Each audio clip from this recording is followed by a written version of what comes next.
Fala galera, tudo beleza? Meu nome é André, eu sou fã de luta livre há mais de 30 anos. E nesse vídeo a gente vai falar sobre o episódio 4 da temporada 2 da série WWE Unreal, ou WWE Surreal, como eles estão falando aqui no Brasil. E nós vamos falar sobre um pouco da contusão do Seth Rollins, a gente vai falar sobre a Io Sky, Rhea Ripley e o Evolution. Mas a gente também vai falar sobre um detalhezinho que foram alguns planos que a WWE deixou pelo caminho e que numa imagem desse episódio apareceu no quadro lá da sala de criativos algumas histórias que a gente poderia ter tido. Então, se você quiser saber essas informações que talvez tenham passado batidos de você no Unreal, assista esse vídeo do começo ao fim, porque eu tenho certeza que muita coisa que eu vou revelar aqui vai surpreender você. Mas antes, não deixe de fazer tudo aquilo que a gente pede para ajudar o nosso canal. Em especial nesse momento, senta o dedo no like para fazer o YouTube divulgar nosso vídeo e se inscreve no canal para a gente chegar a 10 mil inscritos. Falta muito pouco para a gente chegar lá. Eu conto com a sua inscrição, beleza? Então vem com a gente para mais uma review de um episódio da WWE Unreal, episódio 4 da temporada 2. E esse episódio, ele vai focar na jornada da WWE até o Evolution, que é o PPV feminino que aconteceu ali por volta de julho, acho que dia 13 de julho de 2025. Um detalhe que, obviamente, a WWE não ia falar, é que aconteceu no fim de semana do All-In da AEW, né? Então, esse pay-per-view, ele aconteceu, basicamente foi no domingo, o All-In foi no sábado, que o All-In é o principal pay-per-view da WWE. Naquele sábado, teve um Saturday Night Main Event. E a gente vai focar nesse período da WWE, nesse Saturday Night Main Event e no Evolution, que aconteceram apenas 3 semanas antes do SummerSlam. E aqui, a primeira coisa que eles já falam no episódio, já deixam muito claro, é que a contusão do joelho do Seth Rollins foi toda um work. Toda, sem exceção. Quando a gente viu a contusão na época, ficou aquela grande dúvida no fandom, foi real, não foi real. Tanto a Fightful Select quanto a Wrestling Observer Newsletter falaram que a contusão era legítima, né? Assim, depois o Dave Meltzer veio com um papinho que ele ouviu na quinta-feira anterior, que não era legítimo, não sei o quê. Papinho para boi dormir. A verdade é que na época os dois veículos falaram que a contusão era legítima. Tá? A gravidade não se sabia, tinha gente que falava de 4 a 5 meses, tinha gente que falava que era problema de ACL, que seria um ano inteiro, que foi o problema que o Seth Rollins teve da outra vez no joelho. E a gente ficava se perguntando se a contusão era legítima ou não era legítima. Algumas pessoas falaram que não eram, mas todo mundo falava que era. Eu falava que era muito com base nas informações da mídia lá de fora, do pessoal que conhece gente de dentro da WWE, mas eu paguei uma de especialista e eu falei que o cara tinha caído, tinha batido com o joelho, tá? Cara, a verdade é que eu não sou médico e eu acabei caindo que nem um patinho na história. Mas depois que aconteceu, que a gente foi revelado que a situação tinha sido work, ainda pairou a dúvida se no Saturday Night Main Event do dia 12 de julho, se o Seth teria sentido de alguma forma esse joelho ou se tudo tinha sido work. E esse episódio revela pra gente que tudo da contusão do Seth Rollins foi um work, do começo ao fim.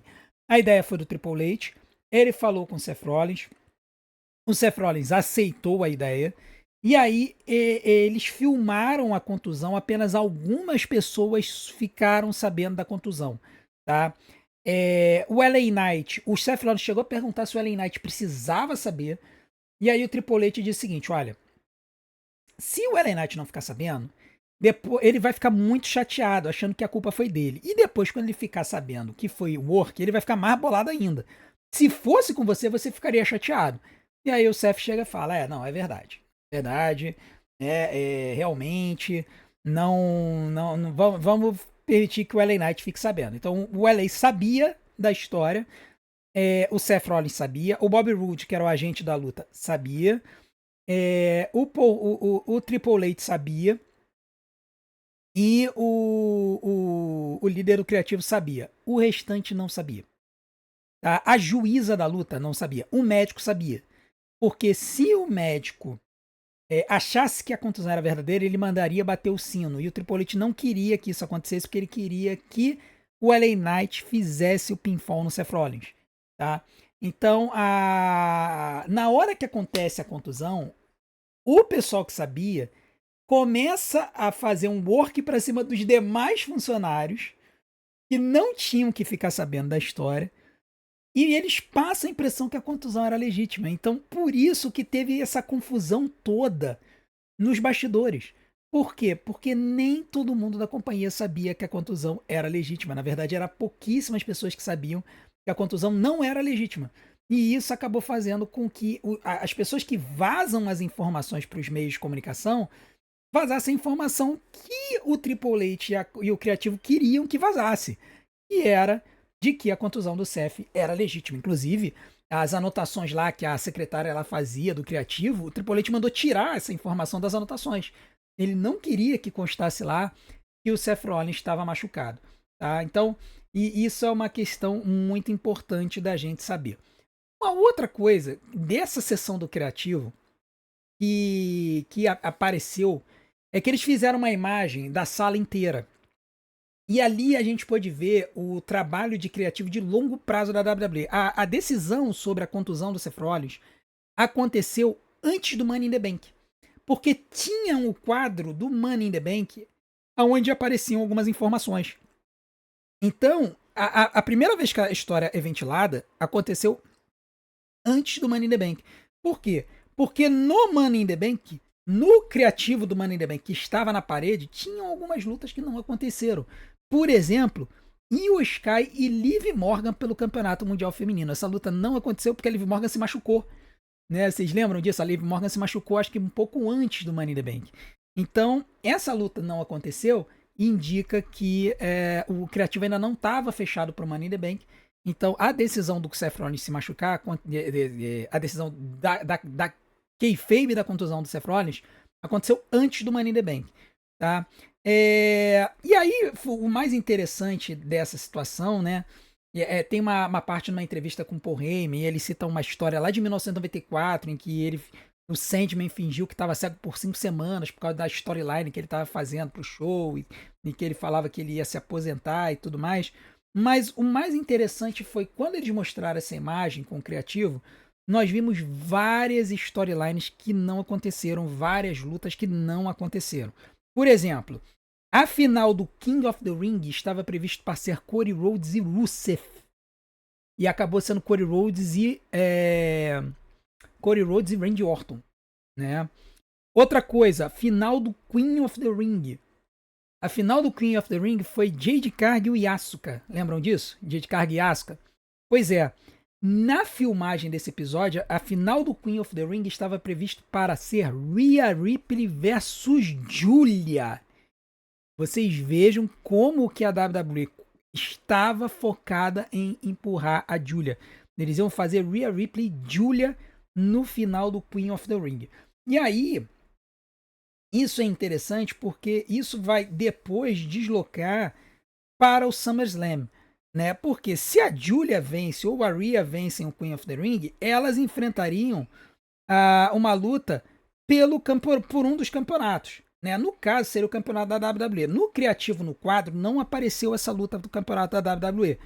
Mas, como no quadro estava previsto Rhea Ripley versus Asuka, que era um desdobramento do Absolute Dorama, para uma luta no SummerSlam, isso indica que, na verdade, a WWE, o plano dela era que a Julia vencesse o Queen of the Ring e a Julia enfrentasse a Tiffany Stratton no SummerSlam pelo campeonato. Por quê?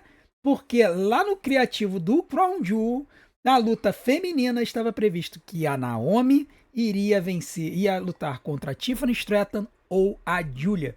Então, estava previsto nessa época que a Julia seria a vencedora do Queen of the Ring. E, sinceramente, meu amigo, eu tô coçando a minha cabeça pensando, e se a WWE tivesse cumprido com isso, cara? Primeiro, que a gente não teria esse reinado horroroso da Jade Cargill. E segundo, que a gente teria um potencial de uma Julia mega empurrada pela companhia, o que não era uma ideia ruim, não. Tá? Pode ser que ela não tivesse ganho o título no SummerSlam, mas a WWE estava seriamente pensando ao ponto de botar Naomi versus Tiffany ou Julia. Um outro detalhe importante, a WWE já estava planejando o cash-in da Naomi. Já estava planejando que a Naomi ia se tornar campeã mundial fazendo o cash-in do Money in the Bank. Porque ela seria a campeã mundial peso pesado e enfrentaria a campeã da WWE, que seria Tiffany Stratton ou Julia. Tá? Eu, particularmente, quando eu olhei isso aqui, eu falei, meu irmão, a WWE de vez em quando dá umas pichotadas, né? Dá umas pichotadas, porque, olha, eu acho que o maior erro da WWE em 2025 foi ter apostado na Jade Cargill. E eles ainda estão apostando na Jade Cargill, isso aqui é a raiva. Porque o cenário do campeonato da WWE de 2025, a partir da WrestleMania, foi muito ocupado pela jornada da Jade Cargill tentando ganhar o título. Depois teve o heel turn, primeiro ela enfrenta a Nia Jax, depois tem o heel turn, e aí ela ganha o título da Tiffany Stratton. Cara, isso ocupou da WrestleMania pra frente.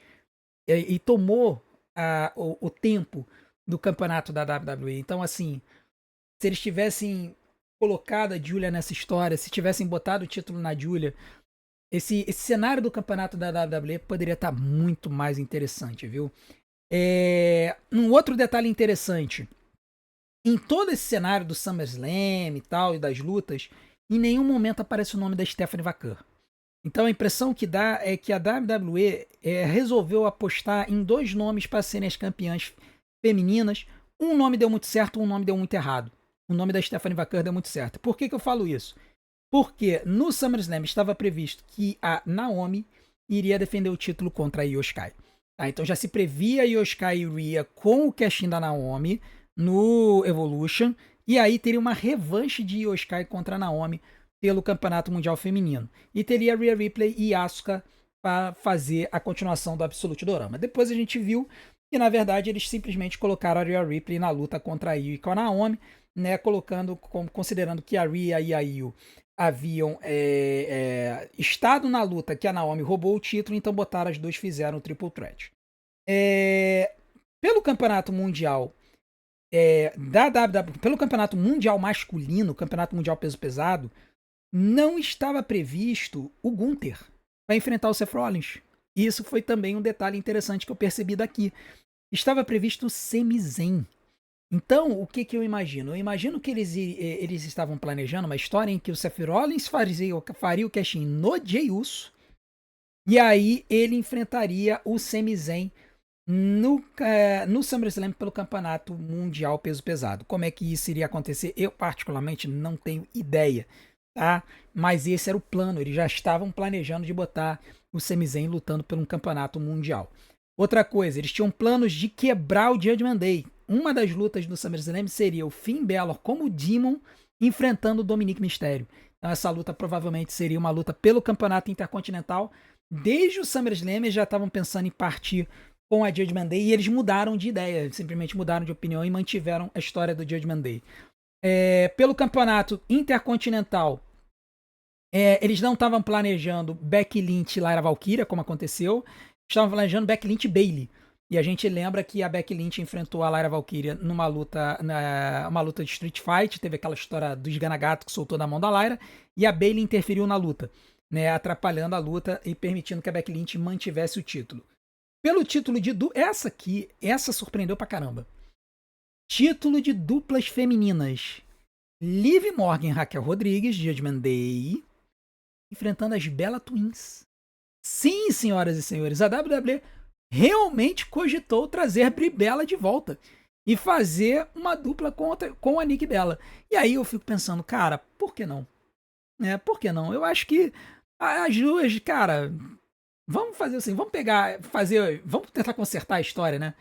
E as Bella Twins, na minha opinião, não deveriam ser Hall da Fama. Foram Hall da Fama por causa da parte externa da WWE, com o Total Divas, depois o Total Bellas e tudo mais.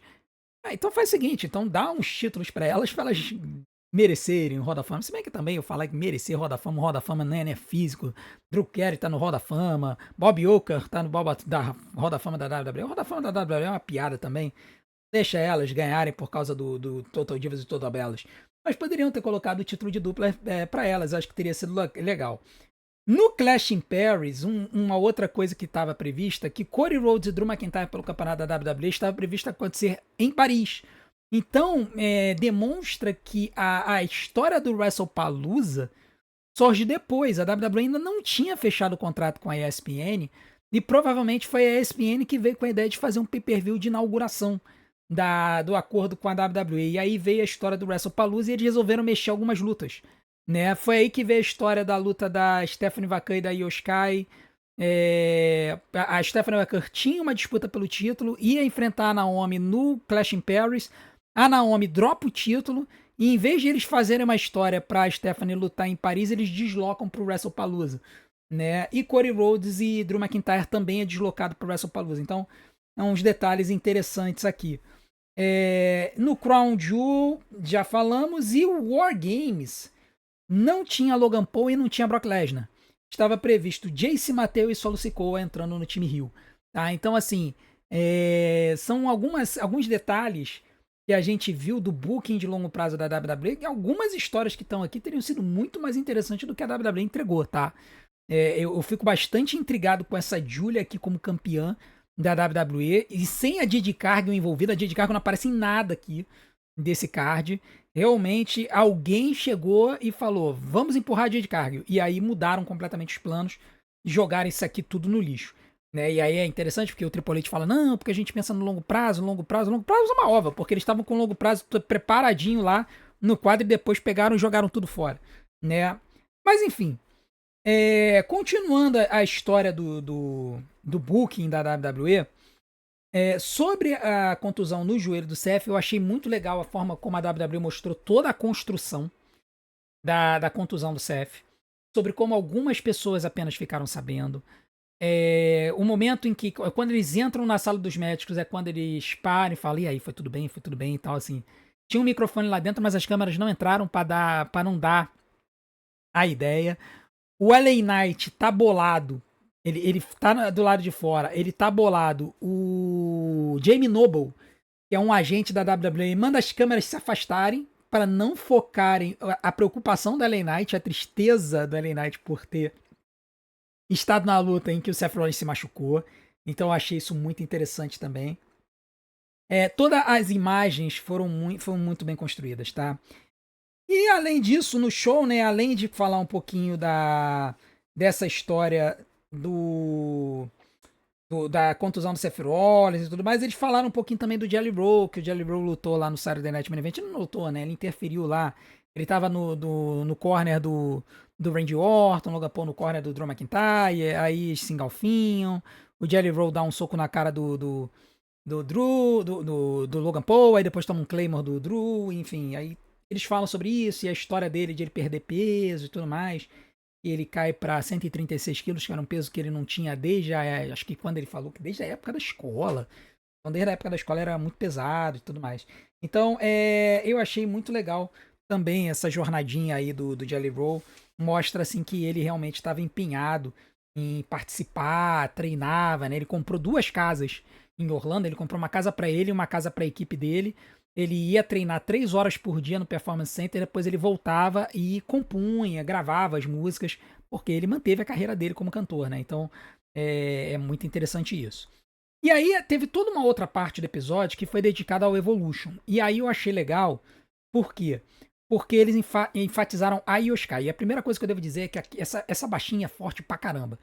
Porque ela faz uma bananeira na parede, daquela bananeira que fica encostada na parede, o handplant do pessoal que faz crossfit. Cara, ela ficou 5 minutos naquele troço, com um relógio do lado. Irmão, 5 minutos no handplant. Tá maluco? Entendeu? A única vez que eu tentei fazer um handplant, eu caí pro lado, quase que eu quebrei meu pescoço quando eu caí. Entendeu? É coisa de maluco você ficar no handplant, ainda mais 5 minutos. Tá doido. É loucura demais. Mas, assim, ela é muito forte, enfatizaram, mostraram ela falou em inglês, ela falou em japonês. Ela tem um bom inglês, mas, obviamente, ela não tem uma fluência muito grande, então tem alguns momentos que ela fala em japonês e tal. Mas ela, no dia a dia, ela fala, você vê, ela fala com sotaque quebrado, tá? Mas ela consegue dialoga com o Triple H, com todo mundo e tal.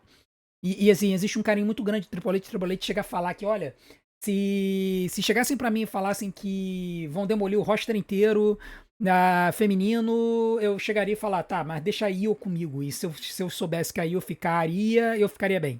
Né? Isso mostra a confiança que ele tem na Io Sky. Ele não fala isso da Rhea Ripley, ele não fala isso da Naomi, ele não fala isso de outras lutadoras, ele fala isso da Io Sky, tá? E aí, eles mostram toda a construção da luta da Io com a Rhea no Evolution, tá? E aí tem alguns detalhes interessantes. Primeiro, que aquele salto da Io com a Rhea tem um stunt coordinator, que é um coordenador de dublê, né? Que eles prepararam uma área no chão da arena para ter um acolchoado muito fininho, para que a Rhea, quando tomasse a pancada da Io e segurasse a Io, ela caísse para trás, ela não batesse a cabeça no concreto da arena. Só que quando eles mostram a filmagem, cara, a Rhea bate a cabeça no concreto, meu irmão. E assim, eu fiquei assustado. Obviamente, ela deve ter conseguido segurar, porque ela não teve maiores consequências. A gente sabe disso hoje. Mas na hora que a gente vê as imagens, cara, a gente fica meio bolado, assim, da forma como a Rhea bate a cabeça. Ela realmente bate a cabeça no concreto. A cabeça dela não pega no acolchoado que eles prepararam, tá? Mas é interessante ver como é que eles preparam os locais da arena onde vão acontecer os instantes, onde vão acontecer as situações, né? E eles perguntam, o Michael Hayes pergunta pra Io, cara, olha só, você vai pular daí? Você consegue e tal? E aí eu olho assim e tava tranquilo. Tipo assim, isso aqui não é nada pra mim. E ela pulou de uma altura, sem brincadeira. Eles falam que eram uns 6 metros, eu acho que não. Acho que deve ter sido uns 5 metros de altura, 4, 5 metros de altura. Mas ainda assim, 4, 5 metros, 6 metros, não importa. É loucura o que essa mulher fez. Eles também mostram um pouquinho da Triple Threat pelo Campeonato Intercontinental. Eles falam brevemente, muito brevemente, sobre a situação da Bayley. Tá? E não é a Bayley que fala, é a Lyra. Aparentemente, a Lyra e a Bayley pediram a luta na WrestleMania, imploraram pela luta na WrestleMania. Ela chega a falar isso.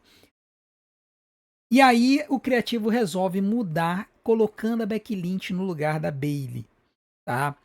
E aí isso vai desenrolar na história que a gente viu ao longo do ano, em que as três se engalfinharam até que chegaram no Evolution e fizeram a Triple Threat, que foi muito boa, inclusive, tá? Foi uma das lutas do show, na minha opinião. Acho que eu dei 4 estrelas e um quarto para essa luta do Campeonato Intercontinental.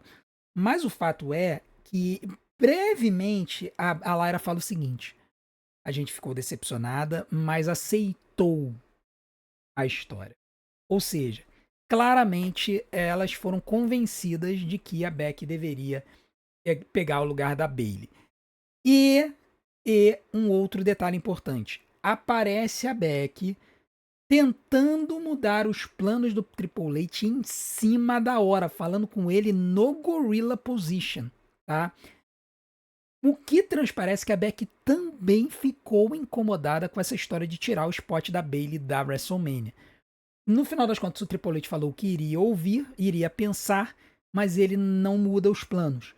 Tá? Então a gente não viu a Bayley na WrestleMania, a gente só viu a Bayley tempos depois. Tá? Então, assim, eu acho que, assim, eu entendo o criativo, mas ao mesmo tempo eu fico bolado. Eles poderiam ter botado a Bayley pra aparecer, na minha opinião. Tá? Poderiam ter dado um jeito, alguma coisa. Mesmo que fosse na plateia, cara. Eles deveriam ter colocado a Bayley. Eu não acho que eles deveriam ter estraçalhado a Bayley desse jeito. Ou assim, estraçalhando a Bayley, poderiam ter feito ela vir pro ringue depois e celebrar, mas assim, com uma cara meio de soslaio, sabe? Alguma coisa eles poderiam ter feito e não fizeram. Uma outra coisa que foi muito legal de ver foi, novamente, a ênfase da WWE em dizer que o Evolution é importante para as mulheres. Isso é legal de ver, é legal de ouvir. Eu só quero ver eles executarem de novo esse ano. Porque o primeiro Evolution foi em 2018 e o segundo foi em 2025. Tá? Então, assim, foram 7 anos entre um Evolution e outro. Chegar e dizer como é que o show é importante para a luta livre feminina e chegar esse ano e não fazer de novo o Evolution, eu acho que vai ser sacanagem. Então, eu acho que a WWE tem que fazer o Evolution de novo. Tá? Eles mostraram que o evento é plausível, é factível, é vendável. E a gente sabe que o Evolution foi um dos 2 melhores shows do ano. Ele bateu de frente com o SummerSlam. Tá? Então, eu acho que foi legal a gente ver isso. E no final também ver toda a mecânica do cash-in da Naomi. A gente vê o locker room feminino todo feliz pela vitória da Naomi, porque obviamente nenhuma delas imaginava, né? Deve ter ficado sabendo depois, na hora que a Naomi entrou. Então, assim, foi muito legal de ver. Tem cena da Nia Jax chorando, assim, chorando bicas, sabe? tem imagem da Bayley também enxugando mais lágrimas. É legal da gente ver isso. É legal da gente ver nos bastidores. A gente vê que, assim, os superastros, as superestrelas, eles sabem que aquilo ali é um trabalho em equipe. E que todo mundo precisa fazer a sua parte no show para fazer o show funcionar e todo mundo acabar tendo sucesso. Então eu achei muito legal isso, tá? E assim, esse episódio em particular, na minha opinião, até agora foi um dos melhores. Porque talvez nessa segunda temporada até agora, esse episódio foi o melhor. Porque ele mostra de uma forma bem detalhada como é que funciona a mecânica dos shows da WWE. Vai citar o spot da Io Sky da Rhea Ripley, vai citar a contusão do Seth Rollins, como é que eles mantiveram o segredo desse negócio. Então, eu acho que isso acabou ajudando a trazer um algo a mais pro que a gente assiste. Tá? Esse episódio em particular quebrou bastante a kayfabe. Tá? Se você ainda tinha assim uma vaga esperança de que tivesse algum realismo ali e tal, esse episódio em si pulverizou a kayfabe, assim, dinamitou mesmo, pegaram uma bazuca e estraçalharam a kayfabe com ele. E eu não me importo nem um pouco, porque pra mim eu assisto WWE com a mesma empolgação que eu assisto Stranger Things. Aliás, eu quero dizer que eu já maratonei Stranger Things inteiro, tá? Então, é isso. E eu tenho certeza que vocês vão curtir. Então, se vocês ainda não assistiram, assistam lá. Tem muito mais coisa que apareceu lá nesse episódio. E o próximo episódio vai falar sobre o SummerSlam e vai falar sobre o casting do Seth Rollins. Então, vai valer a pena a gente ver o que a WWE vai apresentar pra gente desse casting e o que mais eles vão falar pra gente sobre esse show, beleza? Bom, esse foi o meu resumo, o meu recap aí do episódio 4 da temporada 2 do Unreal. Eu quero saber a sua opinião, o que você achou, se você viu alguma coisa que eu não vi, algum detalhezinho que você viu que eu não vi, coloca aqui nos comentários, porque eu tenho certeza que tem muita coisa que eu falei aqui que vocês têm uma opinião, principalmente sobre essa história da Julia ali no main event. Cara, que eu olhei aquilo, falei, que oportunidade perdida que a WWE teve. Vamos ver se eles puxam o gatilho em 2026. Coloca aqui seus comentários, eu quero saber a sua opinião. E não deixe de fazer tudo aquilo que a gente pede para ajudar o nosso canal. Deixe seu like, se inscreva no canal, ative o sininho para receber as notificações dos nossos próximos vídeos. Deixe seu hype e, acima de tudo, assista em maratonas todos os nossos vídeos, porque tempo de visualização é o que faz o YouTube divulgar a gente. Vou deixar algumas opções aqui na tela para vocês. Desde já, eu conto com a sua audiência. Fica ligado que o episódio 5 vai estar subindo em breve. A gente se vê do outro lado. Um grande abraço. Até a próxima.